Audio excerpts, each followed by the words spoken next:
하나님을 의지하지 않은 아하시아라는 제목을 가지고 말씀을 나누고자 합니다.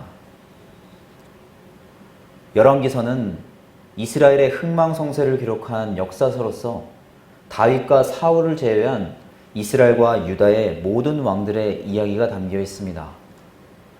그러나 세속적인 역사책과 달리 열왕기서에는 타락해가는 이스라엘을 긍휼히 여기시는 하나님의 마음이 드러나 있습니다. 히브리어 구약 성경에서는 열왕기서가 한 권의 책이었지만 구약 성경의 헬라어 번역본에서부터 상하 두 권으로 나뉘게 되었습니다. 그래서 열왕기상은 아합이 죽은 이후에 그의 아들 아하시아가 왕위를 이어받은 것으로 마무리되며 열왕기 하에서는 아하시아에 관한 내용이 그대로 이어집니다. 아합과 이세벨의 자녀들은 부모의 영적 타락을 그대로 이어받았는데 특히 아하시아는 어머니 이세벨의 영향을 많이 받았습니다. 그렇기 때문에 북이스라엘은 여전히 바알 숭배 사상에서 벗어나지 못했습니다. 오므리 왕조는 북이스라엘이 건국된 이래로 최고의 전성기를 누렸지만 아합의 죽음을 기점으로 그 세력이 점차 약화되었습니다. 그것을 입증하는 사실이 바로 모압의 배반입니다. 모압은 통일왕국 시절 다윗이 정복한 이후로 이스라엘의 지배를 받으며 조공을 바쳤지만 아합이 죽자 조금씩 반역을 꾀했습니다. 그러다가 아합의 아들 여호람이 통치하던 시기에 모압은 이스라엘을 완전히 배반했습니다. 이를 통해 당시 아합이 이스라엘 주변 국가들에게 얼마나 큰 영향력을 끼쳤는지 짐작할 수 있습니다. 이처럼 팔레스타인 지역에서 강한 통치력을 발휘하던 아합이 죽은 이후로 이스라엘은 이방 민족으로부터 조금씩 압박을 받기 시작했습니다. 그럴수록 이스라엘은 하나님께 더 의지해야 했지만 아하시아는 아버지를 따라 여전히 바알을 숭배했습니다. 오므리 왕가의 타락한 신앙이 이토록 회복하지 못하는 것을 보면 믿음의 후손들에게 올바른 신앙을 물려주는 것이 얼마나 중요한지 알 수 있습니다. 열왕기하 1장 1절에서 2절에 아합이 죽은 후에 모압이 이스라엘을 배반하였더라. 아하시아가 사마리아에 있는 그의 다락 난간에서 떨어져 병들매 사자를 보내며 그들에게 이르되 가서 에그론의 신 바알세붑에게 이 병이 낫겠나 물어보라 하니라. 사마리아 왕궁에 거하던 아하시아는 어느 날 난간에서 떨어져 큰 병이 걸렸습니다. 그러자 아하시아는 신하들을 에그론으로 보내며 그들의 신 바알세붑에게 자신의 병이 나을 것인지 물어보라고 명령했습니다. 하나님께서는 육신의 질병을 통해 아하시아의 신앙을 회복하려고 하셨지만 그는 처음부터 하나님이 아닌 우상을 찾은 것입니다. 에그론은 블레셋의 5대 주요 성읍 중 하나로서 블레셋 지역의 가장 최북단에 위치해 있습니다. 이곳은 가나안의 정복전쟁 이후 유다 지파에게 분배되었지만 사사시대를 거치면서 블레셋 족속이 차지했고 그 이후로 아수르와 바벨론에게 정복당했습니다. 에그론은 본래 작은 소규모의 성읍이었지만 아수르가 정복한 이후에 거대한 도시로 성장하면서 올리브유 생산으로 막대한 부를 축적했습니다. 당시 에그론은 고대 근동 지역에서 가장 큰 올리브유 생산지였기 때문에 가나안을 비롯한 이집트와 아수르 그리고 근동 지역의 여러 나라들로 올리브유를 수출했습니다. 가나안에서 널리 숭배되던 바알신은 지역에 따라 다양한 이름이 있었는데 에그론에서는 바알세붑이라 불렸습니다. 바알은 주인이라는 뜻을 가지고 있기 때문에 바알세붑은 본래 하늘의 주인 또는 높은 곳에 있는 저택의 주인이라는 뜻을 가진 이름이었습니다. 하지만 고대 히브리인들이 파리의 신이라는 뜻을 가진 이름으로 바꿔 부르면서 바알세붑이라고 불리는 것입니다.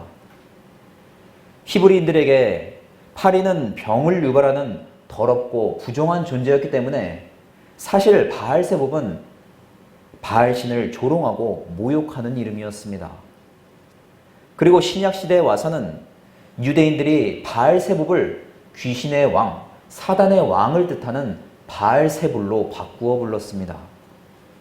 그래서 예수님께서 병자들을 고치시거나 귀신을 쫓아내실 때 바리새인들은 예수님이 귀신의 왕 바알세불의 힘을 빌어 능력을 행한다고 조롱한 것입니다. 아하시아는 처음부터 우상을 통해 자신의 병이 치유될 수 있다는 긍정적인 답변을 듣고 싶었습니다. 우상 숭배자들로부터 신탁을 받아 조금이라도 마음에 위안을 삼으려고 한 것입니다. 이런 왕의 마음을 잘 알고 있는 신하들은 신탁과 상관없이 왕의 병세가 좋아질 것이라는 거짓말을 했을 것입니다. 그래야만 왕의 마음이 흡족할 것이며 더불어 자신들도 왕으로부터 신임을 얻을 수 있기 때문입니다. 아합이 아람과의 전쟁을 앞두고 400명의 선지자들에게 전쟁의 여부를 물었을 때에도 거짓 선지자들은 모두 아합이 전쟁에서 승리할 것이라고 예언했습니다. 하지만 그 예언과 달리 아합이 허무하게 죽었음에도 불구하고 그의 아들이 여전히 바알을 숭배했기 때문에 상황은 전혀 변하지 않았습니다. 아하시아의 신하들 역시 자신들의 입지를 다지기 위해 어떻게 해서든 왕의 비위를 맞추려고 했을 것입니다. 만약 그들 중에 하나님을 아는 자들이 있었다고 해도 바알을 숭배하는 왕에게 선뜻 하나님의 이름을 꺼낼 수는 없었을 것입니다. 이처럼 당시 북이스라엘은 왕뿐만 아니라 나라를 통치하는 중심 세력들까지 모두 타락했기 때문에 이스라엘의 영적 회복은 결코 쉽지 않았습니다. 자기중심적인 본성을 가진 인간은 자신에게 아무런 유익도 없이 우상을 숭배하지 않습니다. 그러므로 인간이 우상을 숭배하는 궁극적인 이유는 세상의 복을 얻어 풍족하고 안정된 삶을 살기 위해서입니다. 그래서 사단은 이런 인간의 연약한 본성을 이용해서 자신에게 긍정적이고 복된 말을 해주는 무당이나 점쟁이와 같은 거짓 교사들을 찾게 만드는 것입니다.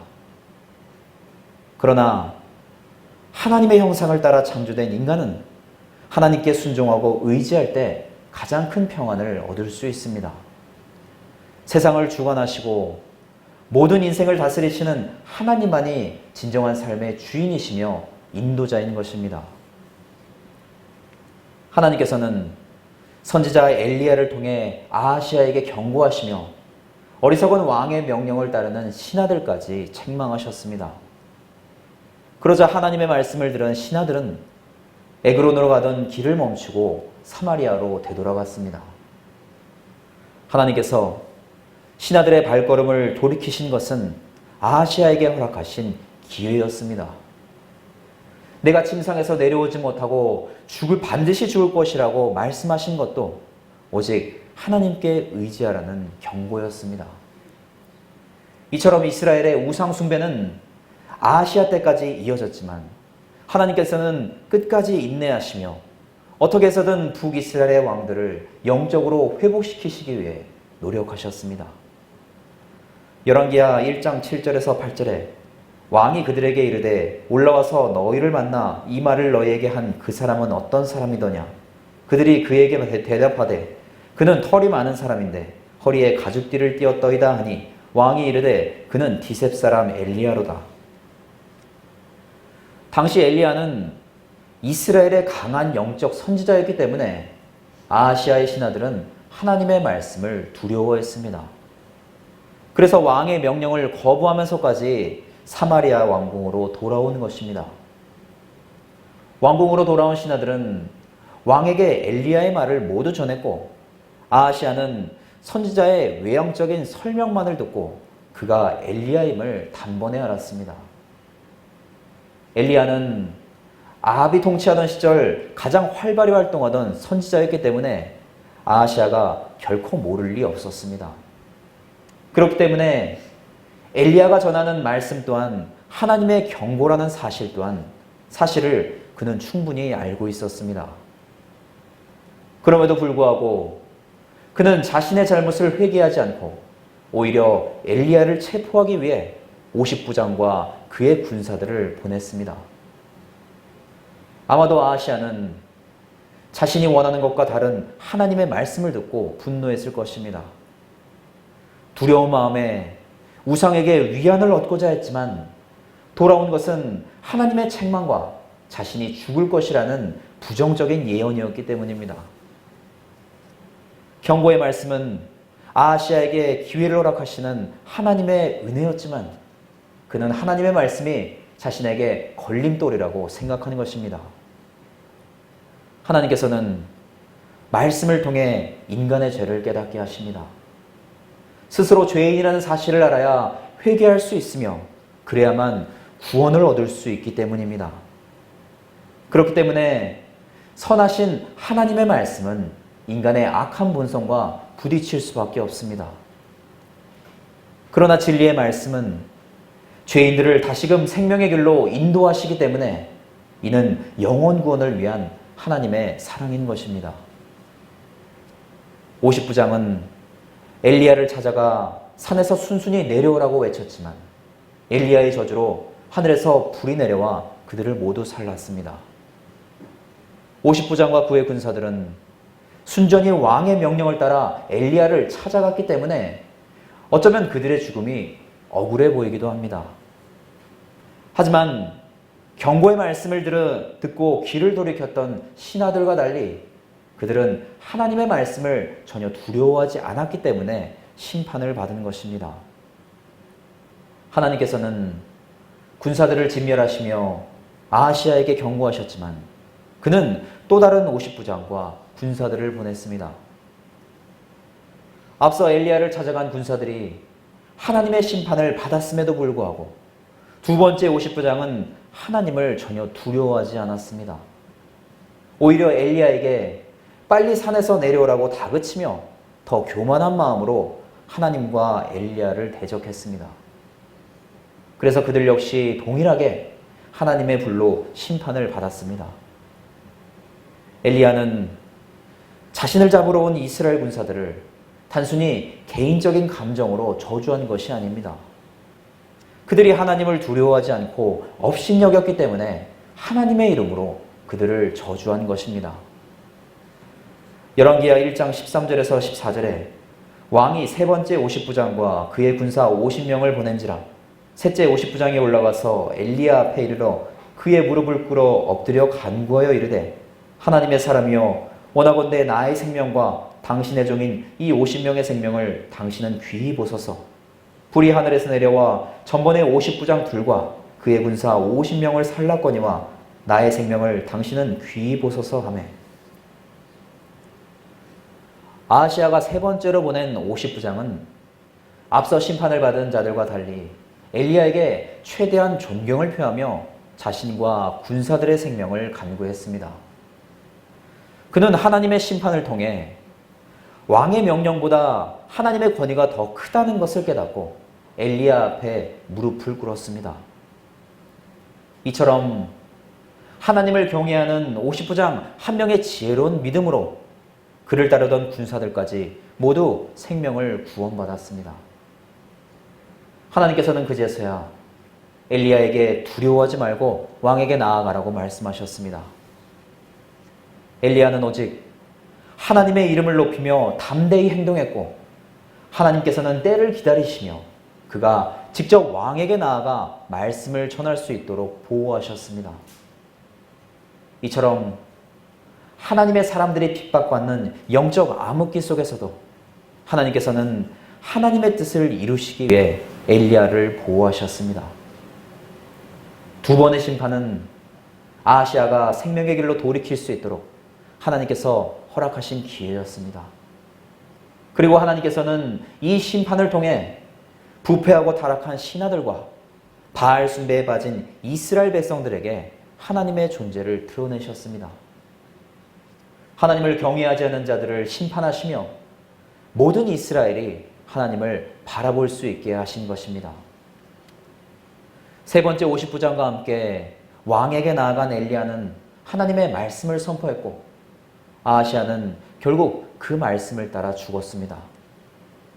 하나님께서는 그에게 끊임없이 기회를 주셨지만 그가 말씀을 듣고도 회개하지 않았기 때문에 심판의 말씀이 그대로 성취된 것입니다. 엘리야는 과거 아합에게 그 아들의 때에 재앙이 내릴 것이라는 하나님의 말씀을 전하던 선지자입니다. 비록 아합은 그를 업신여겼지만 엘리야는 왕이 믿음의 길로 돌이킬 때까지 돌이킬 수 있도록 끝까지 말씀을 전했습니다. 그렇기 때문에 그는 아합의 아들 아하시아가 우상 숭배의 죄를 끊고 하나님께 심판받지 않기를 간절히 원했을 것입니다. 하지만 안타깝게도 엘리야는 아합에게 전한 심판의 말씀이 그의 아들에게 그대로 성취되는 것을 직접 경험했습니다. 이토록 엘리야는 이스라엘의 영적 회복을 위해 최선을 다했기 때문에 심판받는 왕들을 바라보며 마음이 괴롭고 안타까웠을 것입니다. 그러나 엘리야는 하나님께서 하나님의 때 그분의 뜻에 따라 이스라엘을 회복하실 것을 굳게 믿었습니다. 아하시아에게는 왕위를 이어갈 아들이 없었기 때문에 아합의 둘째 아들인 여호람이 왕위를 물려받았습니다. 그는 12년간 북이스라엘을 통치하면서 아버지가 만든 바알 숭배를 제거하기는 했지만 여전히 금송아지를 숭배하는 악행을 저질렀습니다. 이처럼 오므리 왕조의 우상 숭배는 그 숭배 대상만 바뀌었을 뿐 끊어지지 않고 대를 이어갔습니다. 하나님께서는 인간들에게 말씀을 허락하셔서 죄를 깨닫게 하셨고 여전히 죄의 길에서 회개하고 돌이킬 수 있도록 이 땅 가운데 그리스도의 십자가를 세우셨습니다. 그렇기 때문에 하나님께서는 죄인들이 회개하는 마음을 가장 기쁘게 받으십니다. 하나님께서는 죄를 밀어내고 믿음으로 살기 위해 결단하는 성도들이 더욱 영적으로 성장할 수 있도록 도우십니다. 그러니 언제나 유한한 세상이 아닌 영원한 천국을 예비하시는 하나님만 의지하며 살아가시기를 간절히 부탁을 드립니다.